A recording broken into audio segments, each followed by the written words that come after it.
we'll have these conversations on, when we're casting the show. And it's a little bit like the NCAA selection committee, where we're choosing guys, and different producers have like different people, and they're fighting for them. It's like, no, I want Kristen. No, my girl Shannon's better, and we're fighting on who's going to get in the show. And so we finally make our decision, and it's used to be the standard was 25. That's nice. That's a nice, sweet number. That's our sweet spot. That's very doable. And it's weird to think that 25 isn't a lot, but 30 is. But that changes everything. And now we started doing all the goofy stuff, where they come in on a zip line or they parachute in or the marching band. Well, what that is time, and it takes time. So when we used to have 5 limos of 5 people, 25, that we could do it in about an hour. You could get those people in the door in about an hour. And then we did a little stuff with our bachelor or bachelorette, and they were in the cocktail party, and away we went.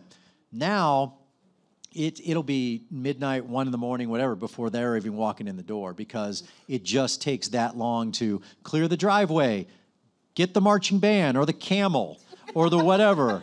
And I mean, no lie, when I pulled up, so I have my little trailer down below, and I pulled in one night, and I got out of my car, and it literally turned into a camel's ass. And I just looked at it, I'm like, that seems about right. Like it wasn't even weird to see a camel. And next to the camel were 75 band students from a local school. And it's like, what show do I like? How do you even explain? Like, say I was at a group, like, explain your job. How do you explain that? I had and I'll totally deviate and have a weird story. I had a moment, my kids were way too young to witness this, but it was the second year of Bachelor Paradise. And I was still married. My wife at the time, she brought my kids up the driveway to come see me at work. And I live in the general area of the house, actually, so we were going to do that and then go eat lunch.